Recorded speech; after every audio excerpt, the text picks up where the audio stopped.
I was stirring a heavy Dutch oven, the kind that holds heat like a secret, when someone started pounding on the front door hard enough to rattle the glass.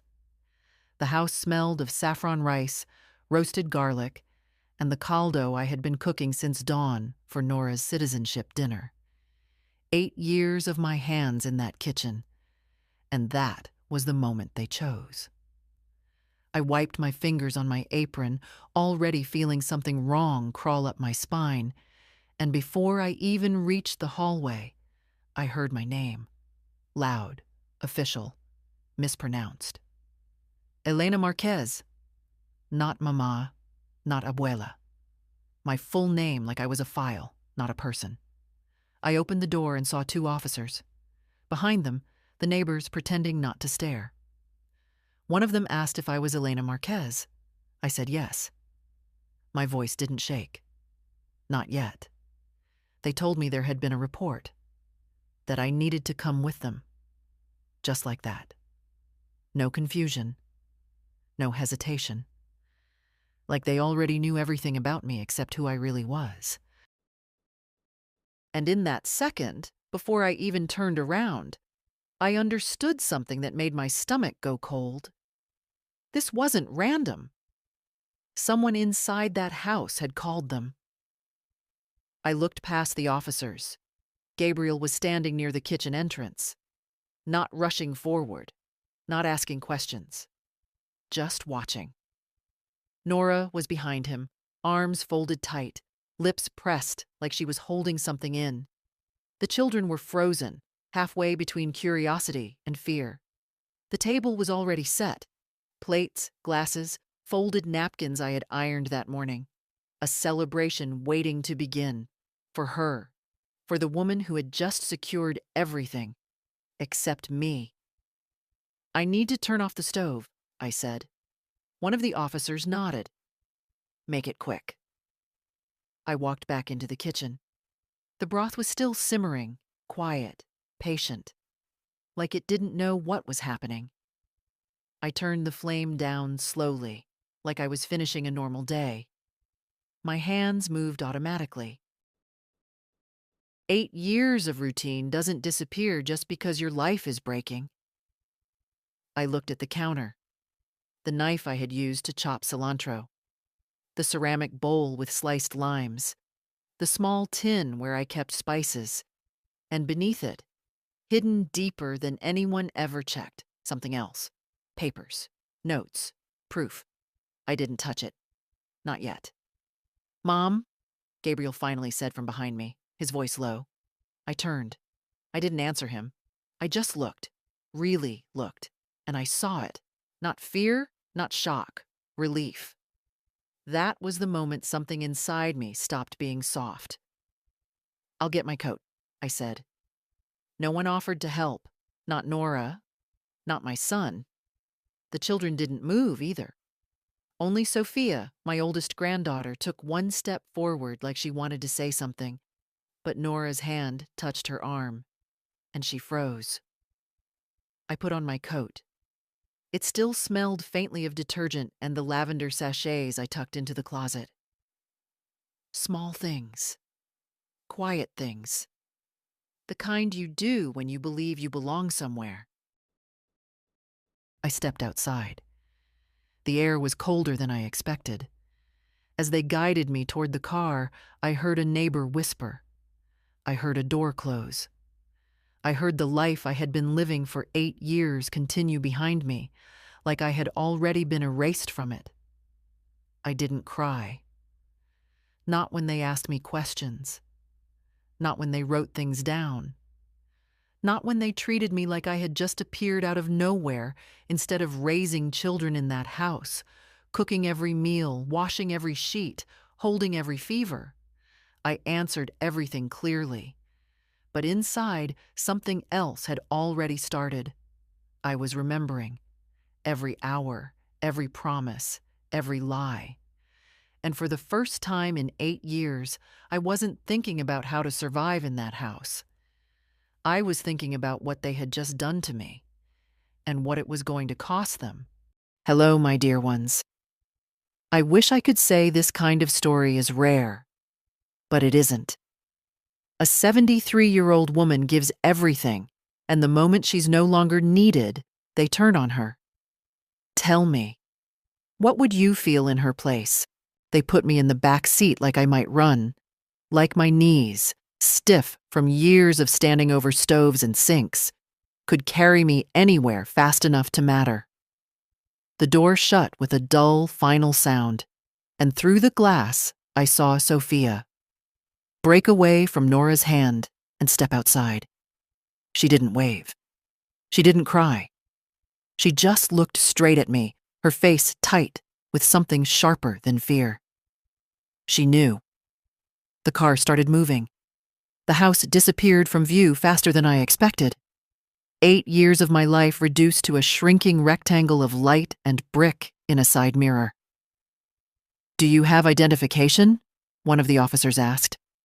"Yes," I said. "In my purse." My voice was steady. That surprised even me. I handed it over. He looked at it, then at me, then back at it again, like something didn't quite match what he expected. Maybe he thought I would look more dangerous, or more broken. "Someone reported that you're in the country illegally," he said, almost casually. "I know why you're here," I answered. He glanced at me, curious now. "You do?" "Yes." I turned my head toward the window, watching unfamiliar streets pass by, but in my mind, I was still standing in that kitchen. "I've lived in the same house for 8 years," I continued. "Raised 2 children, cooked every meal, took them to school, picked them up, stayed when they were sick, paid for groceries when they couldn't. And suddenly today, someone decides I shouldn't be there anymore." Neither officer said anything for a moment. "You think it was the family?" the driver asked finally. I didn't answer right away, because saying it out loud would make it real in a way I wasn't ready for yet. But the silence between us already had the answer sitting inside it. At the station, everything became colder. Not just the air, the way people spoke, the way they looked at me, the way my name was repeated like a case number instead of something a mother hears from her child. I was fingerprinted. Photographed. Asked the same questions in slightly different ways, as if one version of me might slip and reveal something the other didn't. "How long have you been in the country?" 8 years. "Who do you live with?" "My son." "Do you receive payment for work?" I paused there, not because I didn't know the answer, but because of how many different truths lived inside that question. "No," I said. The officer writing it down didn't even look up. "Do you perform domestic duties in the home?" "Yes." "Voluntarily?"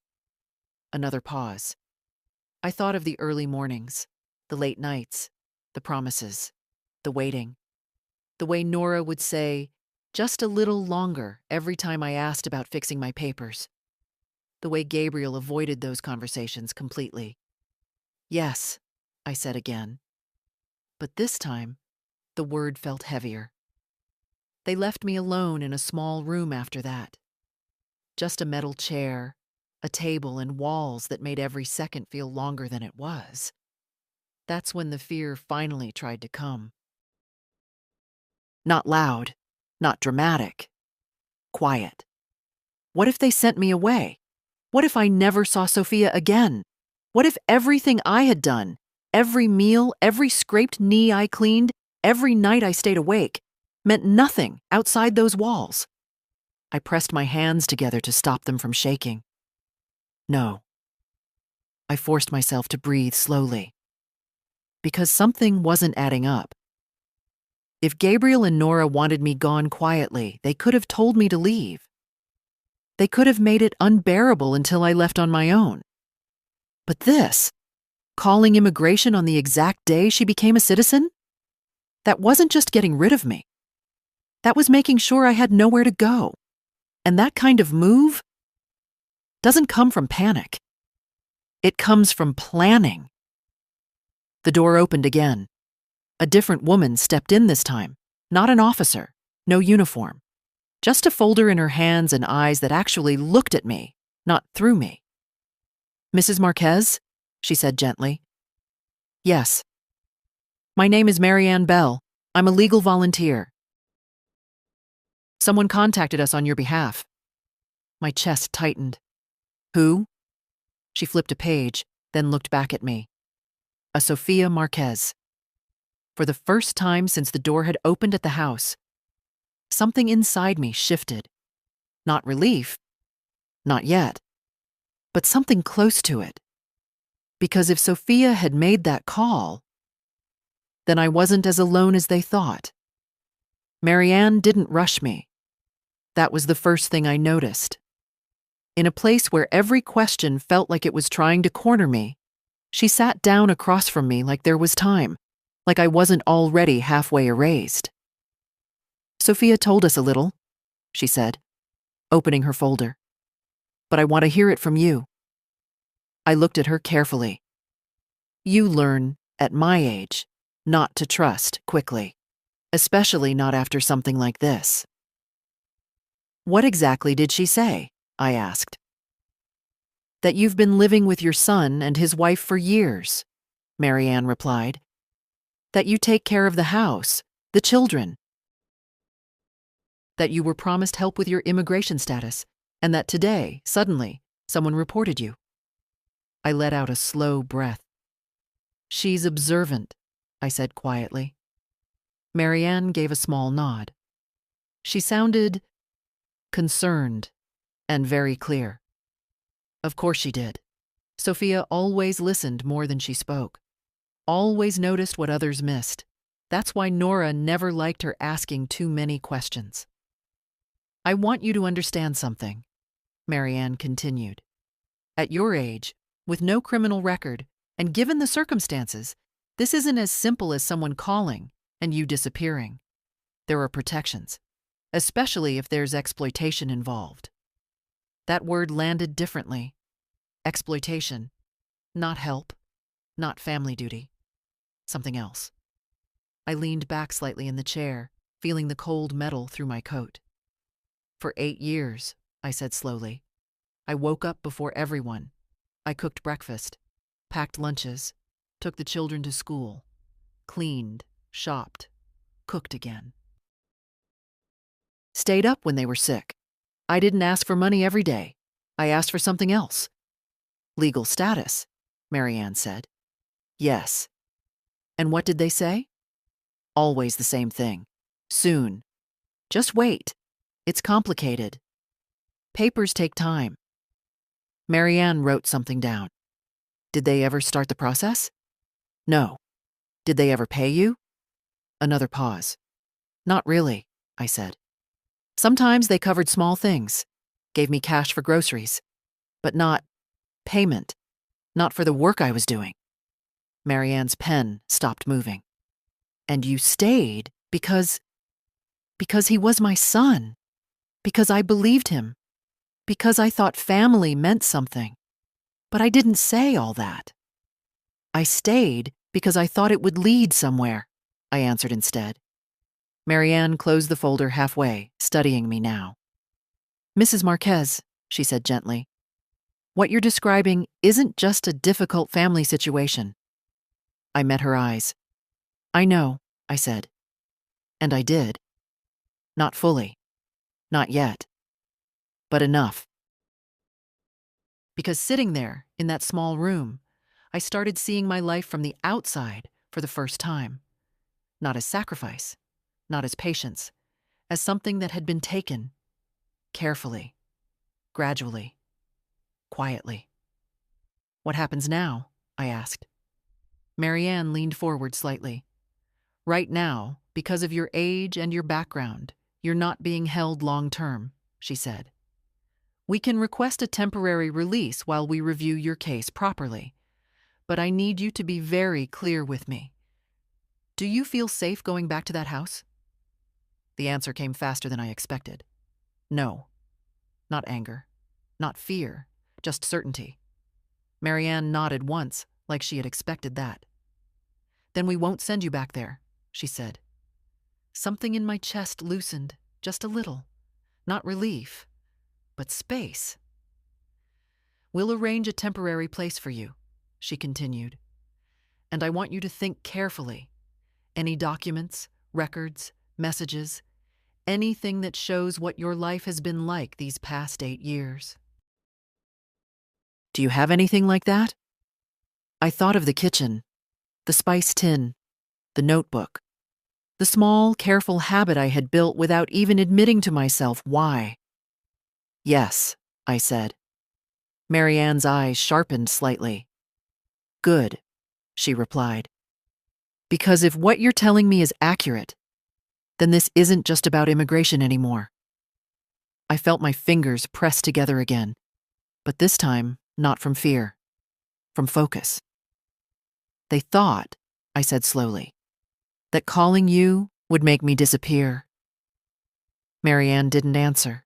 She didn't need to. Because now I understood something they clearly hadn't. They had pulled me out of that house, out of their control.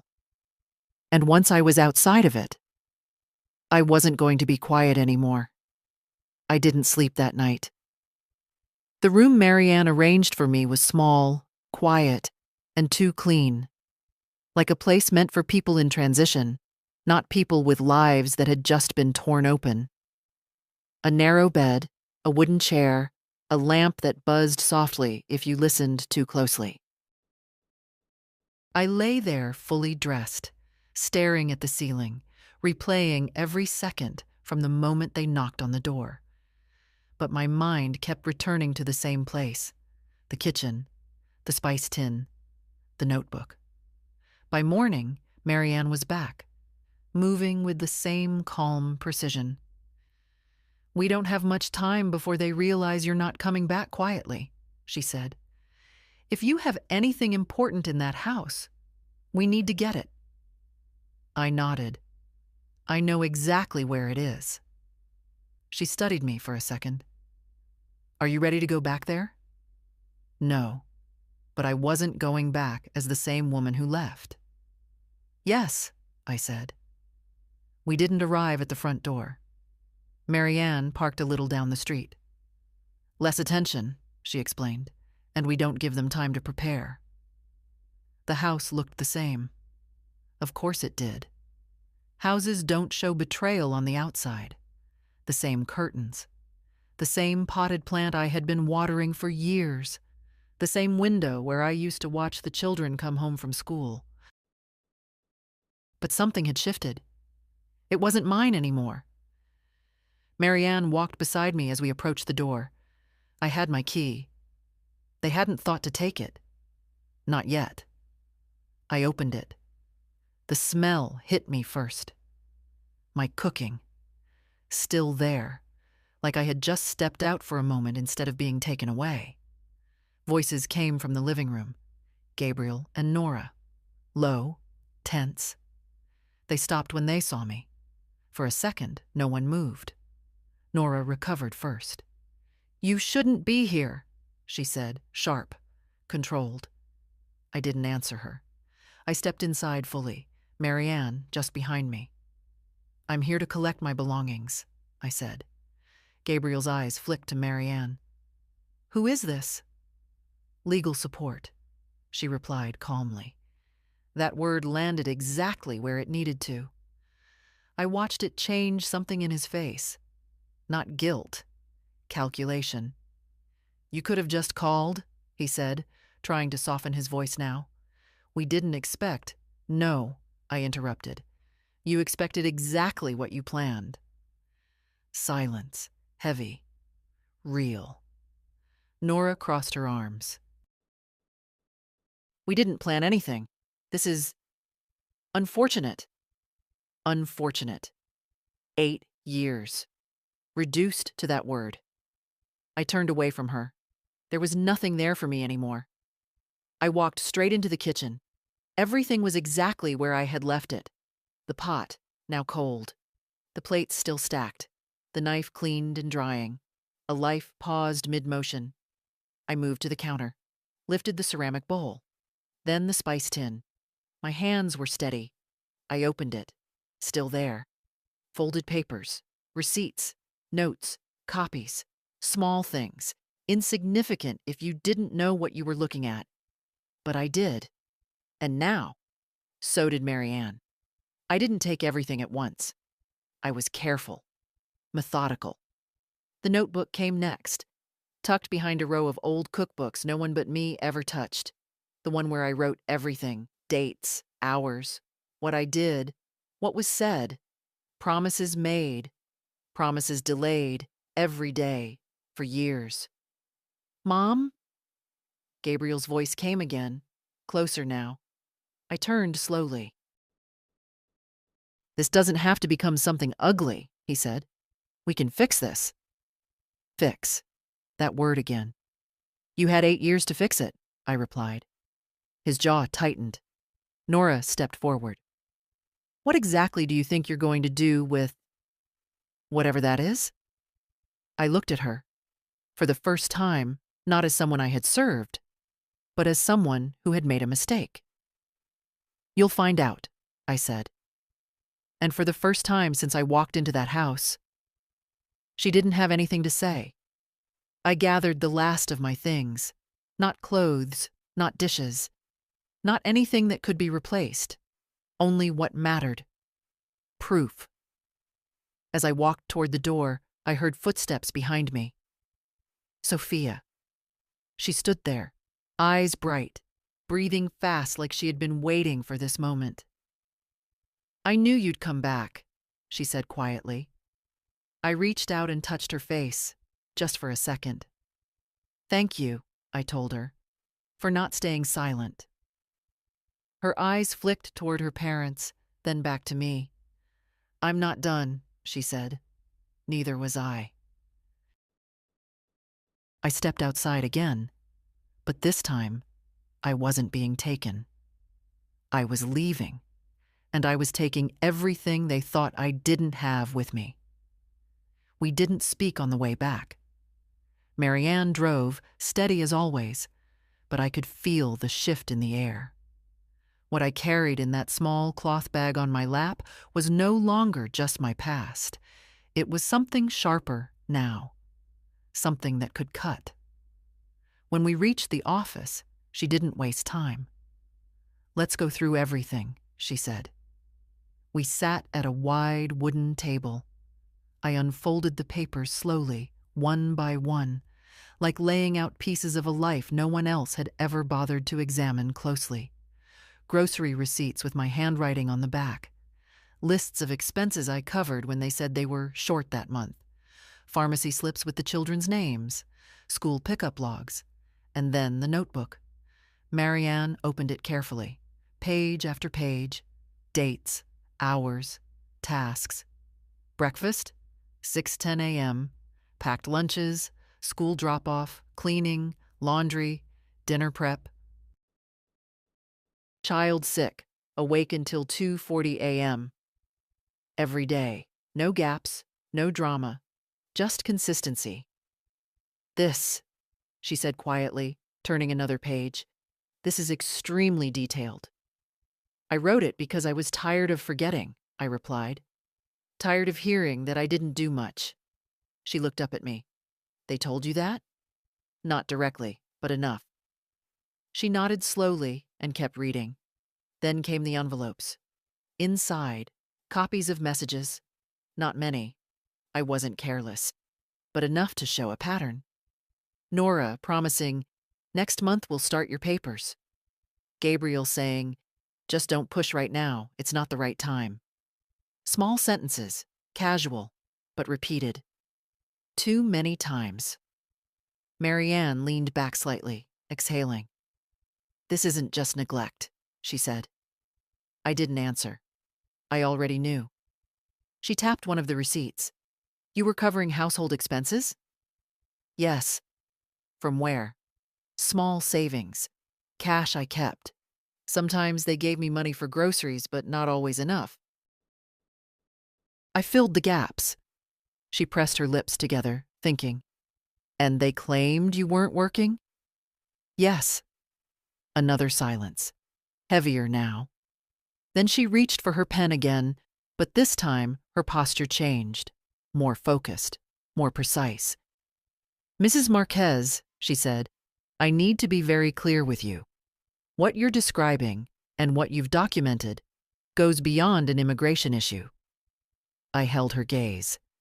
This is labor exploitation, potential financial abuse, possibly even fraud, depending on how they represented their household and expenses. The words didn't shock me. They settled, like something finally being named correctly. They thought, I said slowly, that because I'm old, because I'm family, because I don't have papers, none of this mattered. Marianne closed the notebook. They thought wrong. That was the moment I felt it fully. Not fear, not sadness. Control. For 8 years, everything I did was inside their walls, under their rules, under their timing. Every conversation about my future ended with later, soon, not now. But now everything was outside, documented, structured, real. They called immigration on me, I said, my voice steady, almost quiet. On the exact day she got what she wanted. Marianne nodded. Yes. And they thought that would be the end of it. She leaned forward slightly. They thought it would make you disappear, she said. I shook my head. No, I replied. I placed my hand over the notebook. This is where they made their mistake. Because now, for the first time in 8 years, everything they had done to me could be seen, measured, counted, and answered. This is the moment everything shifts, not shouting, not revenge, just quiet evidence laid out piece by piece. Tell me, if you were in Elena's place, would you stop here or go all the way? The next move came from them. Of course it did. People like Gabriel and Nora don't sit quietly when control starts slipping. They adjust. They reframe. They try to pull the story back into their hands. It was late afternoon when Marianne's phone rang. She glanced at the screen, then at me. It's your son, she said. I didn't react. Put it on speaker. She answered without greeting. This is Marianne Bell. Gabriel's voice came through, tight but controlled. Yes, hi. I'd like to speak to my mother. She's here, Marianne replied calmly. You can speak. A pause. Then softer, carefully measured. Mom, I think this has gotten out of hand. I almost smiled. Out of hand. 8 years of silence, and now suddenly things were too much. I don't think so, I said. Another pause. Longer this time. We didn't expect things to go this way, he continued. Nora was under a lot of stress. The citizenship process, the kids, everything. It built up. I said nothing. Because I wanted to hear how far he would go. We can fix this, he added quickly. We can talk. You can come back home, and we'll sort everything out properly this time. There it was. Home. Like nothing had changed. Like I was supposed to walk back into that kitchen, pick up the same knife, and continue where I left off. Properly? I repeated. Yes, he said. Relieved, I responded. We'll start your papers. I promise. No more delays. I looked at Marianne. She didn't move, didn't interrupt, just watched me. 8 years, I said slowly. You had 8 years to start. His tone sharpened just slightly. It's not that simple, you know that. No, I replied. It is exactly that simple. You just chose not to. Silence again, then a shift, a different approach. Mom, he said, lowering his voice, you have to understand something. If you go down this path, it's going to hurt everyone, the kids, our family. It's not worth it. There it was. Not apology, not responsibility, consequence. But not for what they did. For what I might do. I already gave you everything, I said. You're talking about damage now? That already happened. His breathing changed, slightly faster. You're being influenced, he said. Whoever is advising you. Careful, Marianne said quietly. He stopped, then tried again, smoother this time. We just don't want this to become something bigger than it needs to be. Too late. It already is, I answered. Another long silence. Then, finally, the crack. What do you want? He asked. Not, how do we fix this? Not, what do you need? What do you want? I leaned back in my chair. For a moment, I thought about answering quickly, but I didn't. Because this was the first honest question he had asked me in years, and it deserved a real answer. I want, I said slowly, everything that was promised to me, everything that was taken from me, and I want it documented, properly. No emotion, no raised voice, just clarity. Gabriel didn't respond right away. Because now, for the first time, he understood the position he was in. You're serious, he said finally. Yes. And if we don't agree? I didn't hesitate. Then we continue. That word landed heavy. Continue meant process, evidence, exposure. Things he could no longer control.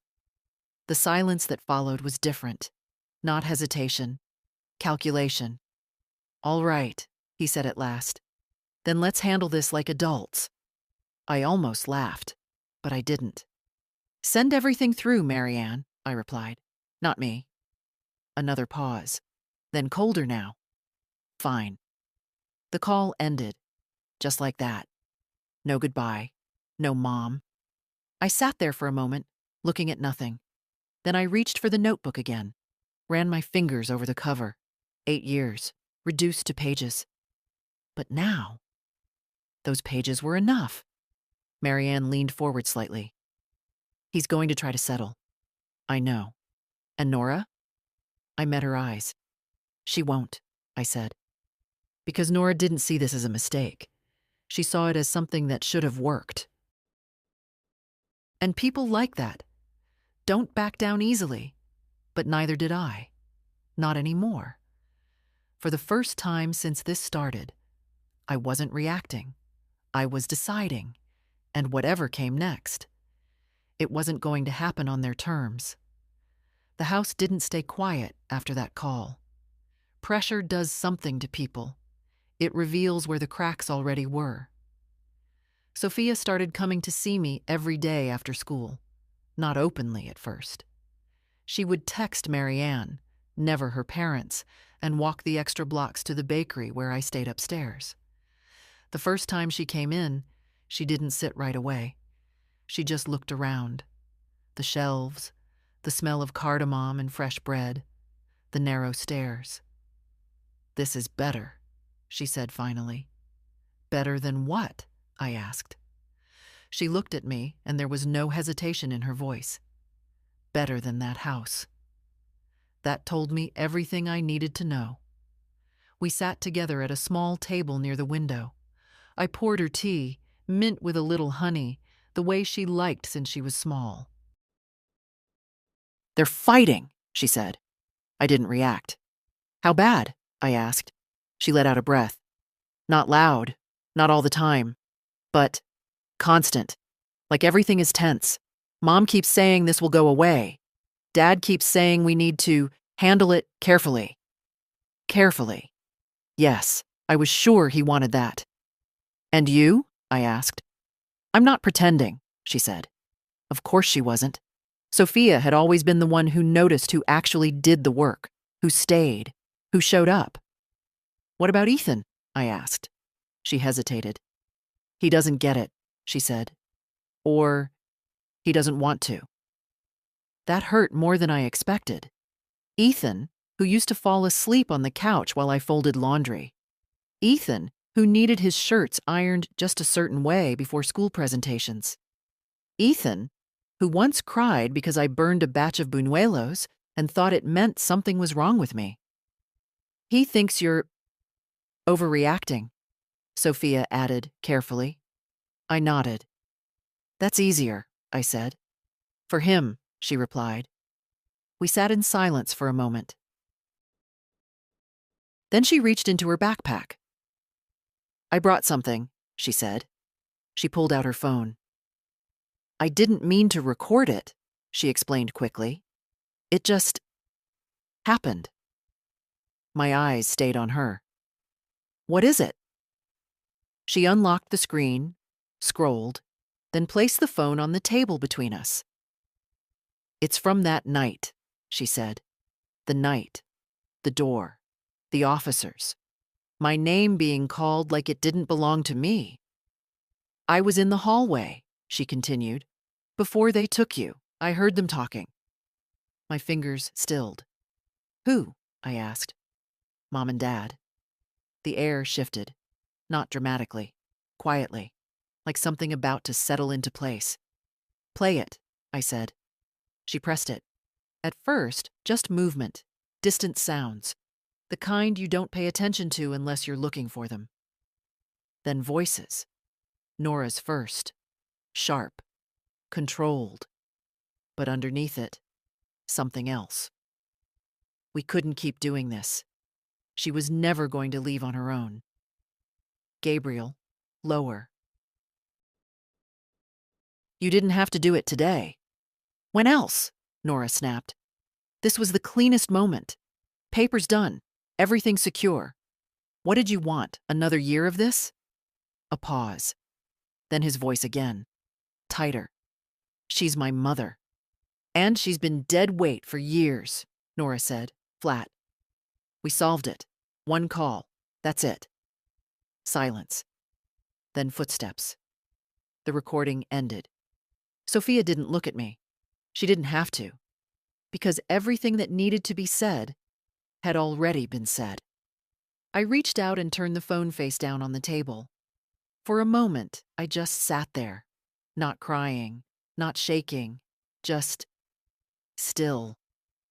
Because now there was no space left for doubt, no room for explanation, no version of the story where this was misunderstanding, stress, or bad timing.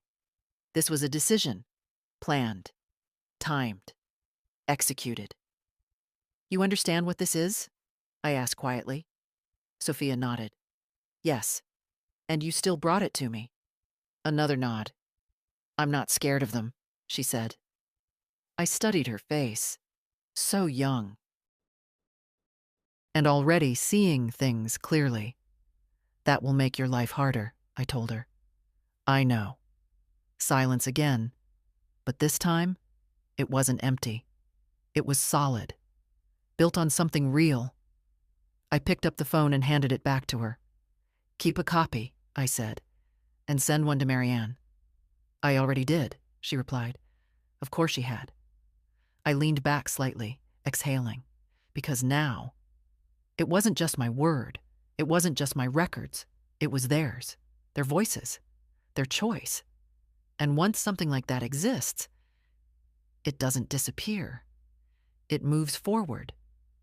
Just like I was going to. Living above the bakery changed something in me faster than I expected.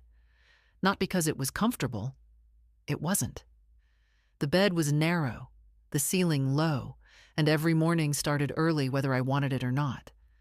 But the difference was simple. Everything there was honest. When I helped Anahid in the kitchen, it was clear. A few hours. Small tasks. Legal. Paid properly. No pretending. No, we'll fix it later. If I chopped herbs, I was paid for chopping herbs. If I folded pastry boxes, it was counted, documented, real. The smell of fresh bread filled the space every morning. Challah, lavash, sometimes sweet rolls with apricot jam. It clung to my clothes, my hair, my hands. And for the first time in years, that smell didn't belong to someone else's house. It belonged to where I chose to be. You move like someone who's worked a kitchen her whole life, Anahid said one morning, watching me portion dough. I have, I replied. She nodded. Like that explained everything. She didn't ask more. That's another kind of respect, knowing when not to ask. But outside that small, steady world, things were tightening. Marianne had started building the case properly now, not just reviewing what I brought, but expanding it. Requests, documents, financial traces, quiet conversations with people who had seen more than Gabriel and Nora realized. They didn't isolate you as well as they thought, she told me one afternoon. What do you mean? I asked. She slid a paper across the table. A list. Names, a school administrator, a pediatric nurse, a neighbor, a crossing guard. All of these people, she said, interacted with you regularly. Not Nora, not Gabriel, you. I looked at the names. I remembered each one. Small conversations, routine moments, nothing dramatic, but consistent. They remember you, Marianne continued, and that matters. Of course it did. Because the truth about a life like mine wasn't in one big moment. It was in repetition, every day, over and over. And there's something else, she added. I looked up. Financial movement, she said. We're starting to see patterns. My chest tightened slightly. What kind of patterns? She tapped another document. Shared accounts, transfers, small amounts over time. It looks like money was moved through accounts connected to you, but not controlled by you. I frowned. I didn't have access to their accounts. You didn't need to, she said. That's the point. I sat back slowly, because now I understood. They hadn't just used my work. They had used my name, quietly, carefully, the kind of thing no one notices if no one is looking. And if this holds, Marianne said, it changes everything. This isn't just about unpaid labor anymore. I exhaled slowly. Of course it wasn't. It never was. They just thought it would stay invisible. Later that evening, Sophia came again, but this time, she wasn't alone. Ethan stood a few steps behind her, hands in his pockets, shoulders tight like he didn't want to be there, but couldn't stay away either. I looked at him. He didn't meet my eyes at first. Then, slowly, he did. Hi, he said. Just that. Like nothing had happened. Like everything had happened. Hello, Ethan, I replied. Silence stretched between us. Sophia didn't interrupt. She knew this wasn't her moment. I didn't know, he said finally. His voice was low. Defensive, but not fully. I didn't know it was like that. I studied him. You didn't ask? I said. He flinched slightly. I thought you just wanted to help, he said. That you liked being there. I nodded. I did like being there, I said. Because you were there. That landed. I saw it in his face. But liking something, I continued, doesn't mean it's right. He swallowed. I heard the recording, he said. Of course he had. Sophia didn't keep things hidden. And? I asked. He hesitated. Then quietly. It didn't sound like what they're saying now. No, it didn't. Because truth, when it's not prepared for an audience, sounds different. We stood there, the three of us, in that small space that smelled like bread and something new. Not comfort, not resolution, but something closer to honesty than we had ever had in that house. I don't know what to do, Ethan admitted. I stepped a little closer. You don't have to decide everything right now, I told him. But you do have to decide what you're willing to see. He nodded slowly. Not agreement. Not yet. But movement. And that was enough. Because things were shifting. Not loudly. not all at once, but piece by piece, just like everything else in this story. The recording didn't stay quiet for long. Marianne moved carefully, but once something like that exists, it changes the pace of everything. What was slow became urgent. What was private started pressing outward. "They're going to feel this soon," she told me. "They already are," I replied, and I was right. 2 days later, Nora's voice showed up where she never expected it to. Not publicly, not yet, but in the places that mattered first. The school. The counselor had called Sophia in after noticing the tension, the sudden drop in focus, the way Ethan had started reacting to small things like they were too big. Routine check. Standard procedure. Until Sophia mentioned the situation, until the recording was quietly acknowledged. Until the counselor realized this wasn't just family stress. That's how it starts. Not with noise, with attention. At the same time, Marianne's request began reaching places Gabriel and Nora couldn't control. Financial records, employment declarations, household expense claims, the kind of paperwork no one worries about until someone reads it closely. "They built a clean story," Marianne said, reviewing another document, "but they didn't expect anyone to test it." And then it cracked. Sophia came in that evening faster than usual, her breath slightly uneven. "They know," she said. I didn't need to ask what she meant. "How?" I said calmly. "Dad got a call," she replied. "Not from you, not from Marianne, from someone asking questions about household expenses, about who actually lived there, who worked." I nodded. That would do it. "And Mom?" I asked. Sophia let out a short breath. "She's different," she said. "Not yelling, not even arguing. Just cold. Like she's trying to control everything at once." "Yes," that sounded like Nora. "And they're fighting again," Sophia added. "But this time it's not quiet." That was new. Because control breaking is never quiet for long. Later that same night, Ethan showed up alone. No message, no warning, just a knock at the bakery door. Anahid glanced at me. I nodded, and she went back to her work without a word. He stepped inside slowly. "I heard them," he said immediately. I waited. They were arguing about deleting things. Messages, accounts. Dad said it was too late. Mom said it wasn't. My expression didn't change. Because this was exactly what happens when people realize the ground is no longer stable. "They're scared," he added. That word stayed in the air for a moment. Scared. I looked at him. "Good," I said. He blinked, surprised. "I didn't think you'd say that." "Why not?" He hesitated. "I don't know. You." I almost smiled. "You think I don't understand consequences?" I asked.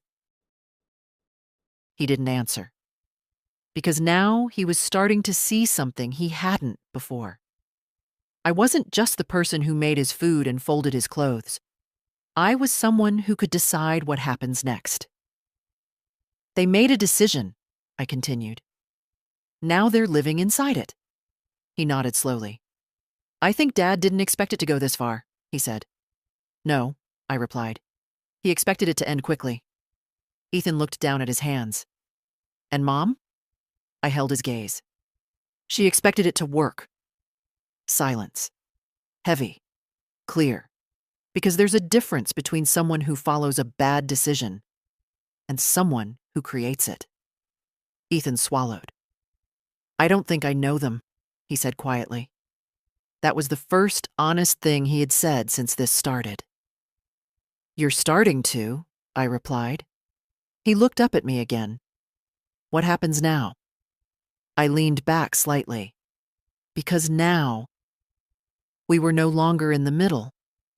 We were approaching something else. "Now," I said, they start losing control of the story. And once that happens, everything they built on it starts to come apart.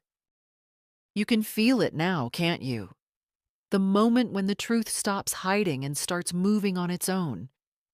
If you were Elena, would you slow down here or push even harder? Once things start breaking, they don't break in one place. They spread. Gabriel felt it first at work. Not officially, not yet.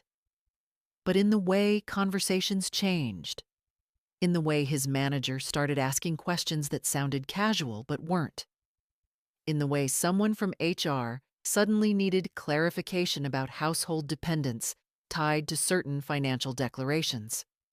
Marianne showed me the note. "They're not accusing him yet," she said, "but they're looking." That's how it begins. Not with punishment, with attention. And attention, when it lands in the right place, is enough. Nora, on the other hand, reacted differently. She didn't slow down. She tightened. "She's trying to control the narrative," Sophia told me. "She's calling people, explaining things before anyone asks." "What is she saying?" I asked. "That you're confused," Sophia replied. "That you've been unstable for a while. That you misunderstood everything." I nodded. Of course she was. "When facts are dangerous, people switch to perception." "She even said you refused help," Sophia added, "that they tried to support you, but you didn't cooperate." That almost impressed me. The confidence, the precision. But lies like that require consistency. And Nora didn't have it anymore. Because now, there were too many versions of the story. At the same time, Marianne was moving faster. The recording had been submitted. Not loudly, not publicly, but in exactly the right place. "They can't ignore it," she said. "And they can't explain it," I added. She gave a small nod. "Yes." We sat across from each other, documents spread between us like pieces of something already decided, just waiting to be recognized. "There's something else," she said after a moment. I looked up. "The financial trail is stronger than we thought," she continued. "There are patterns that suggest they may have benefited from reporting household structures that don't match reality." I leaned back slightly. "How much?" She didn't answer immediately. "Enough," she said finally. "Enough." That word again, not exact, but dangerous. Because enough means you don't need more. Later that day, Gabriel came in person. Not to the bakery, not to Marianne's office, to my door. Anahid opened it first, looked at him once, then called my name without asking anything. He stepped inside like he didn't belong there. Because he didn't. His eyes moved quickly. Small space, simple furniture, the smell of baking still in the air. "This is where you're staying?" he asked. "Yes." A pause. Then he tried to soften his voice again. "You don't have to live like this." I almost smiled. "I don't have to live the way I was living either," I replied. That landed. He shifted his weight slightly. "I came to talk," he said, "without all of this." "There is no without this anymore," I said. His jaw tightened. "I'm trying to fix things." "No," I replied calmly. "You're trying to limit damage." Silence. Sharp. Accurate. He stepped closer. "You don't understand how far this can go," he said, lower now. "There are consequences to pushing this." I met his eyes. "I understand that better than you do." Another pause. Longer. Because now he was starting to realize something he hadn't before. He couldn't move me with fear anymore. "What do you want?" he asked again. Same question. Different tone. This time, there was less control in it. "Everything documented," I said. "Everything acknowledged. and everything corrected. That's not realistic, he snapped before he could stop himself. There it was. The truth. Not the words. The reaction. I tilted my head slightly. No, I said. It's just not convenient. He exhaled sharply, running a hand through his hair. You're going to destroy everything, he said. I didn't raise my voice, didn't lean forward, didn't change my tone. You already did, I replied. That was the moment he lost whatever balance he had left. Not loudly, not dramatically, but internally. I saw it in the way his shoulders dropped just slightly, in the way he stopped trying to shape the conversation. You're serious, he said again. Yes. And you're not coming back. It wasn't a question. No. Silence filled the space between us. But this time, it didn't belong to him. It belonged to me. Because for the first time in his life, he was standing in front of me without control, without leverage, without a way to reset things back to how they were. And he didn't know what to do with that. I didn't think you'd go this far, he said quietly. I looked at him, really looked, and for a moment I saw the boy he used to be. Then it passed. You didn't think I had a choice, I said. That was the difference. He turned toward the door slowly, paused, but didn't look back. Then we'll see how this ends, he said. I didn't answer, because I already knew something he didn't. This wasn't ending. Not yet. This was just the part where everything becomes visible. And once that happens, there's no going back to silence. After Gabriel left, the air didn't settle. It sharpened. Because now there was no pretending left. No middle space. No version of the story where this could quietly dissolve into family misunderstanding. Everything had moved too far. And once things move that far, they don't come back smaller. Marianne called me early the next morning. We need to prepare, she said. For what? I asked. For formal proceedings, she replied. They've responded. That was fast. Too fast for comfort. What did they say? She paused for a second. They're denying everything. Of course they were. Everything?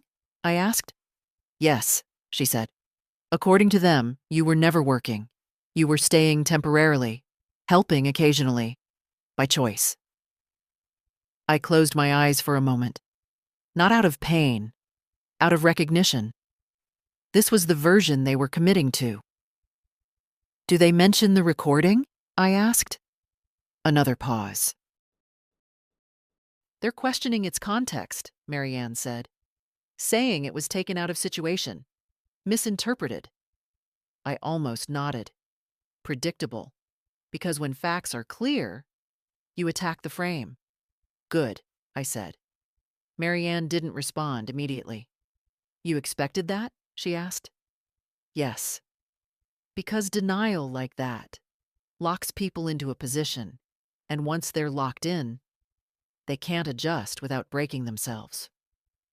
Then we move forward, she said. Exactly. Later that day, we sat down again with everything laid out in front of us. But this time, it felt different. Before, we were building. Now, we were preparing to present. They're going to try to discredit you, Marianne said. Your memory, your consistency, your intentions. They already are, I replied. Yes, she said. But now it will be formal, structured, on record. I nodded. I understand. She looked at me carefully. Do you? I met her gaze.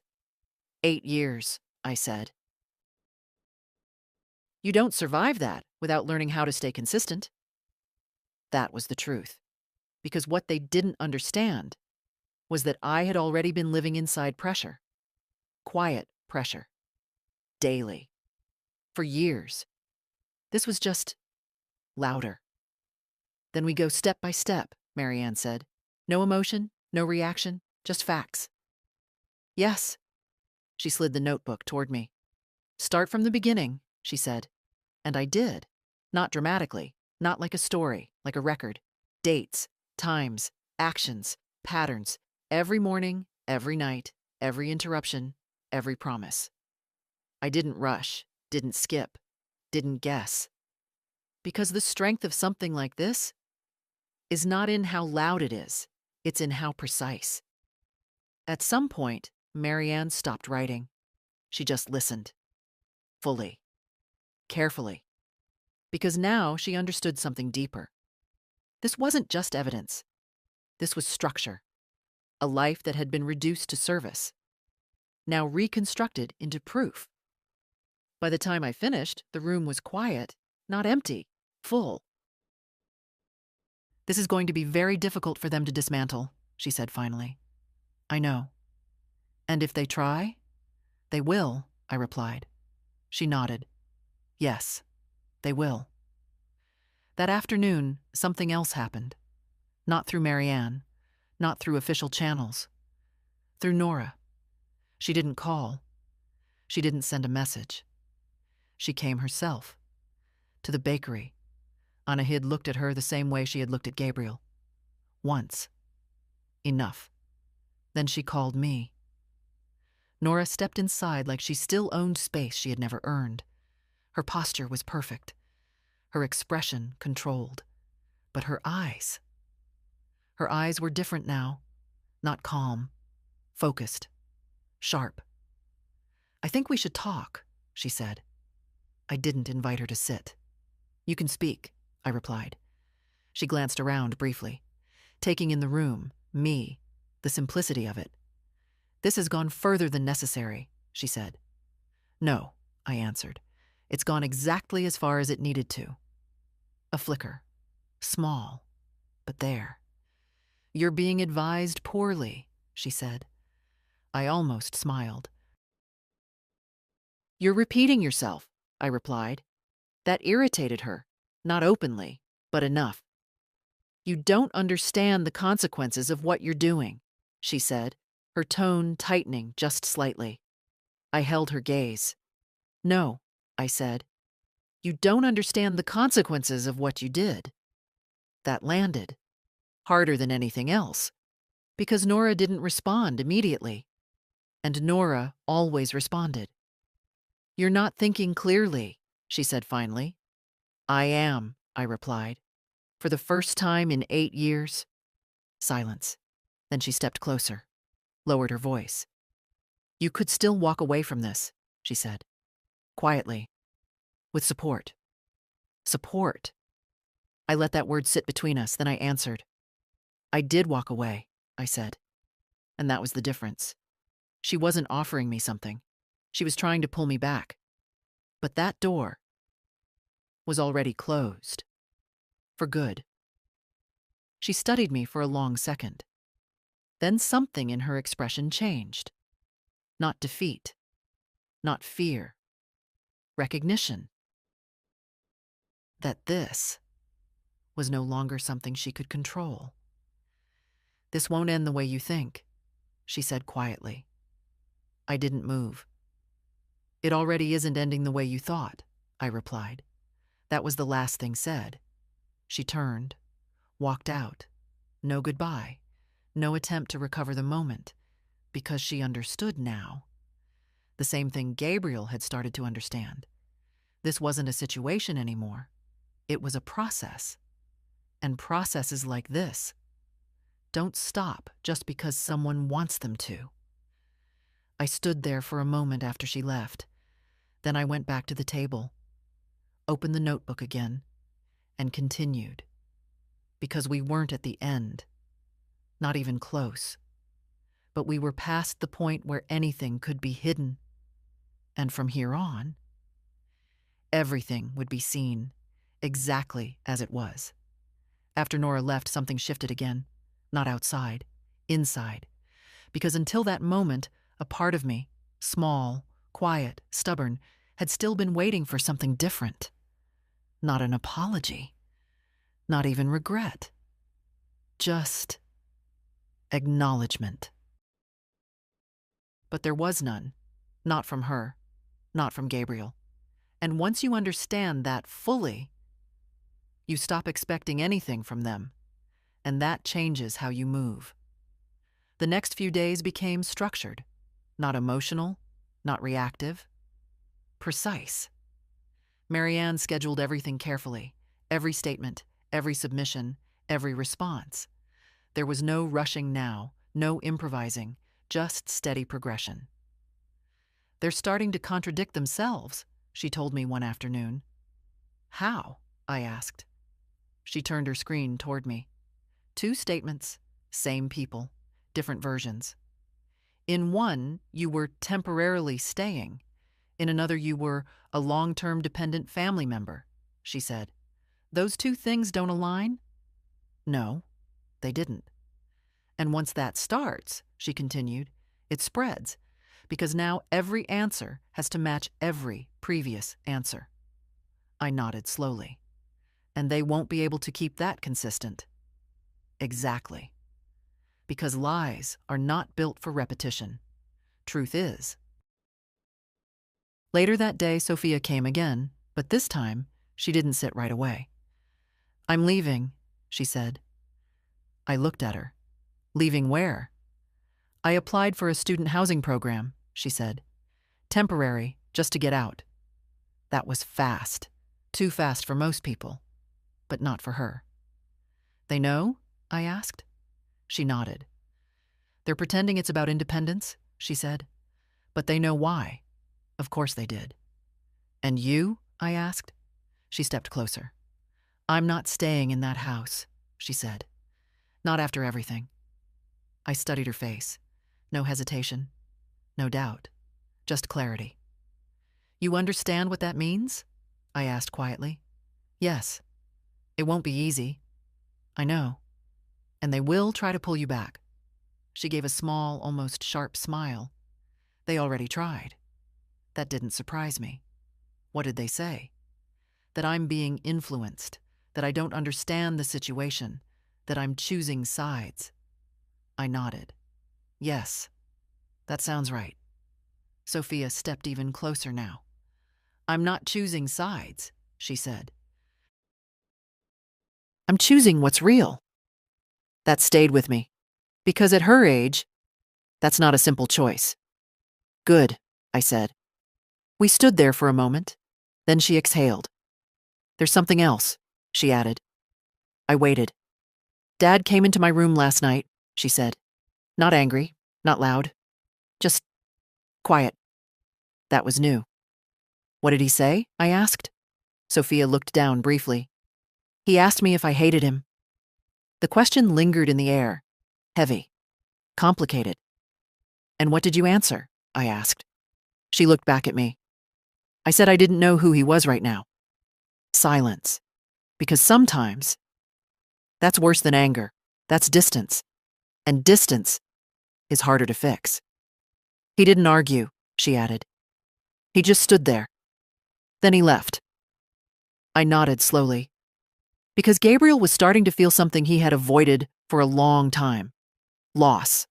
Not of control, of connection. And that kind of loss doesn't respond to negotiation. Later that evening, Ethan came again, but this time something in him was different. Not confusion, not hesitation, something heavier. "They're asking me to speak," he said. I didn't react immediately. "Speak where?" "In all of this," he replied. "To support them." "Of course." "They want you to confirm their version," I said. He nodded. "Yes." "And will you?" He didn't answer right away, because now, this was his decision, not theirs. "I don't know," he said finally. Honest, but not enough. I stepped closer. "You do know," I said quietly. "You just haven't said it out loud yet." He looked at me, struggling, because this wasn't about information anymore. It was about direction.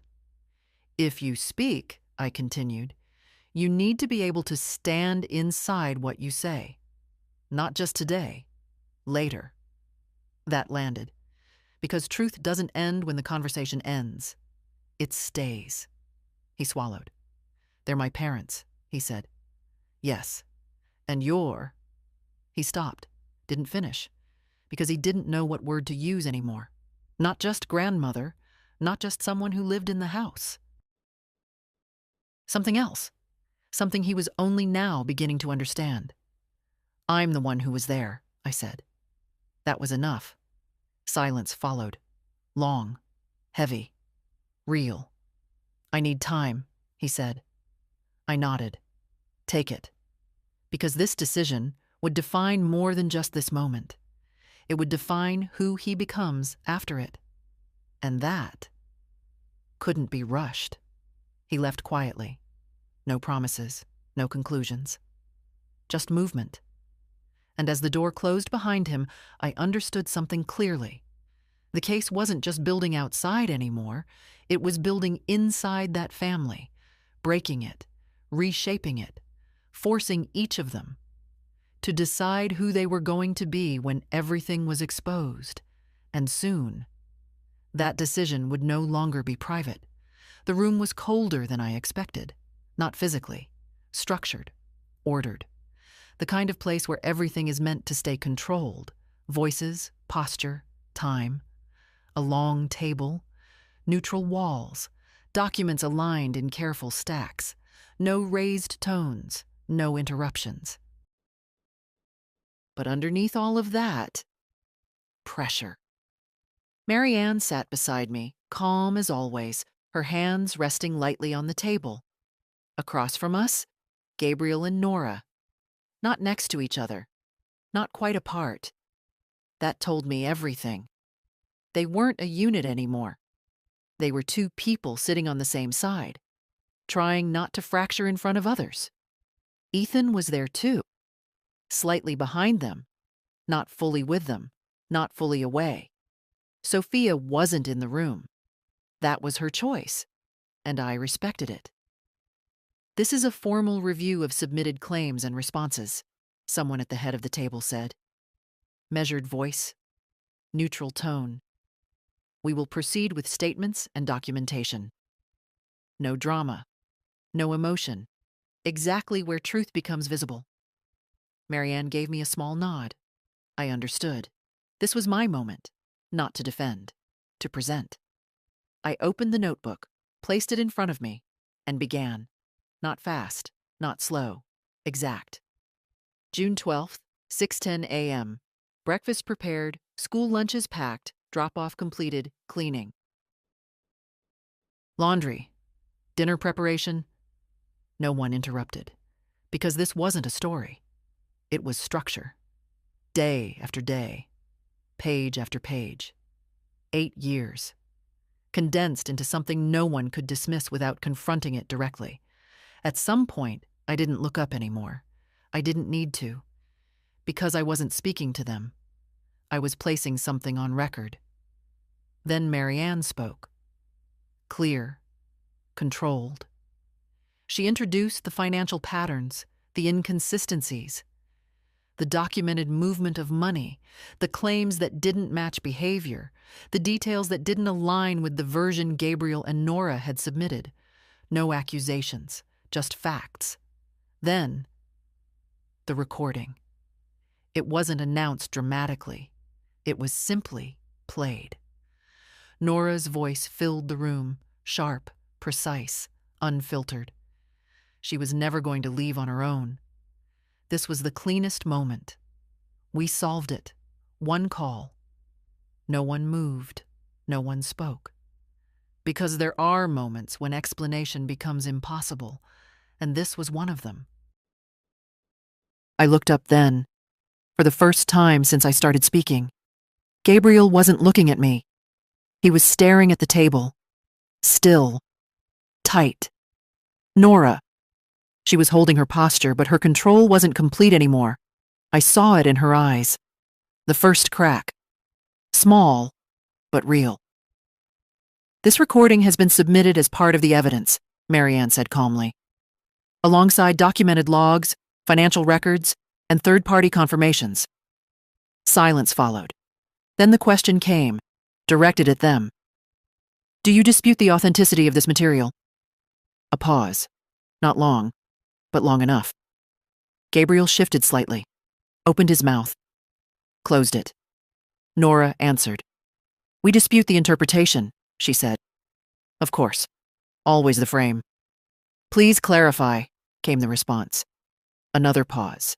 Then, it's being presented without full context, she said. Emotional stress, miscommunication. It does not reflect the full reality of the situation. There it was. Control. Reconstructed. But weaker now. Because once something like that is heard, you can't fully reshape it. Marianne didn't argue. She didn't need to. She simply placed another document forward. Then let's continue with the full context, she said. And we did. Witness references, school records, medical logs, daily involvement, names, dates, consistency, piece by piece, the version they built, started losing structure, not collapsing all at once, but failing to hold. Ethan shifted again, this time more visibly, because now he wasn't just hearing things, he was seeing them arranged, clearly, undeniably, and that changes everything. The room stayed controlled, but the balance inside it was no longer equal. I closed the notebook when it was done, not with force, just finished, because there was nothing left to add. Everything that needed to exist was now there, in front of everyone, unavoidable. And in that silence, something settled. Not victory, not yet, but direction. Because from this point forward, there was no version of this story where they were in control of how it looked. That part was over. This is the moment most people never reach. The truth, laid out with nowhere to hide. No shouting, no chaos, just reality. Tell me, what would you do sitting in that room in Elena's place? The decision didn't come all at once. That's not how these things work. No one stood up and said, "This is over." No one raised their voice. No one declared anything dramatic. Instead, it unfolded. Quietly. Formally. Piece by piece. Additional reviews were scheduled. Follow-ups requested. Clarifications demanded, not from me, but from them. Their statements were examined against their own records. Their timelines were compared against mine. And slowly, the structure they had built started giving way. They're adjusting their position, Marianne told me 2 days later. How? I asked. They're no longer denying everything, she said. Now they're reframing. I nodded. Of course they were, because full denial only works until it doesn't.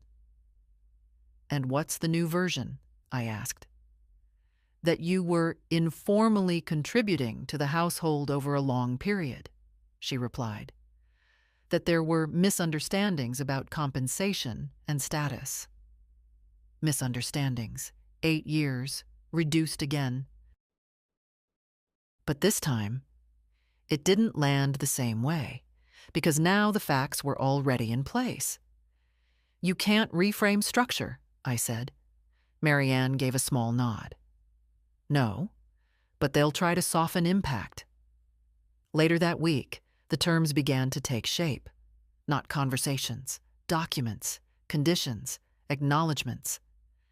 They're offering settlement, Marianne said. I looked at her. Details? She slid the papers toward me.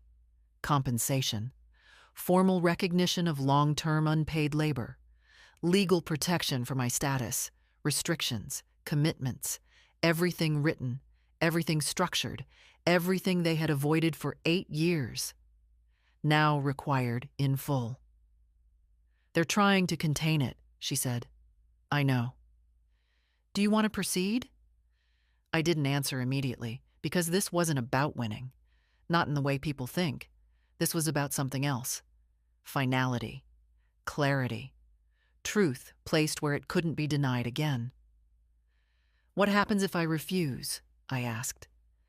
"It continues," Marianne said. "Longer, more exposure, more pressure, but also more cost, more time." I nodded slowly. Then I looked back at the papers, at the numbers, at the language, at the acknowledgement, carefully written, legally controlled, but still there. For the first time, they were being forced to name what they had done, not emotionally, not personally, but officially. And sometimes, that matters more. "Proceed," I said. Marianne watched me for a second, then nodded. "All right." The next meeting was shorter, different, less tension. Not because things were resolved, but because direction had already been decided. Gabriel looked smaller, not physically, internally, like something had been taken from him that he didn't know how to recover. Nora, still composed, still controlled, but no longer untouched, because now she wasn't managing a situation. She was contained by it. Documents were reviewed, terms confirmed, adjustments made, precise, clinical, final. No one spoke unnecessarily. No one tried to reshape anything anymore. Because that phase was over. At one point, Gabriel looked at me. Not long, just a moment. And in that moment, there was something I hadn't seen before. Not control, not calculation, not even defense. Regret. But it came too late. Because regret doesn't undo structure. And structure was already in place. When it was finished, there was no announcement, just signatures. Pages turned, folders closed. "That concludes this matter," someone said. And that was it. 8 years. Closed in a sentence. I stood up slowly, not rushed, not emotional, just complete. Outside, the air felt different, not lighter, clearer. Marianne walked beside me. "You handled that exactly right," she said. I didn't respond right away. Because I wasn't thinking about how I handled it. I was thinking about something else. "I'm not going back," I said finally. She glanced at me. "I didn't think you would." I nodded. Because that house was never mine. Not really. And now, it never would be. We reached the car.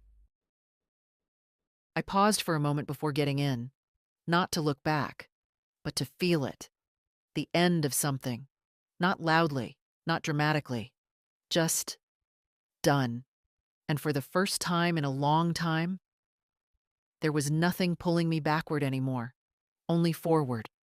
Months passed, not quickly, not slowly, just steadily. The kind of time that doesn't rush you, but doesn't wait either. I moved into a small apartment not far from the bakery. Nothing fancy.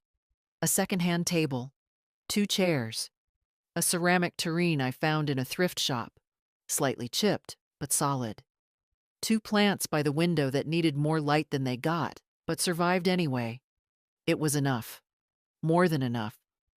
Because for the first time in years, everything in that space belonged to me. Not because someone allowed it, because I chose it. I still worked with Anahid some mornings, not long hours. Just enough. Enough to stay active. Enough to feel useful in a way that was clear, honest, and mine. The smell of bread followed me home now, and I liked that. Sophia visited often, not every day, but regularly, freely. No tension in her shoulders. No checking her phone every few minutes. No listening for footsteps in another room. She spoke differently, too. More direct. More certain. Like someone who had stepped out of something and could finally hear herself think. Ethan came less often, but when he did, he stayed longer.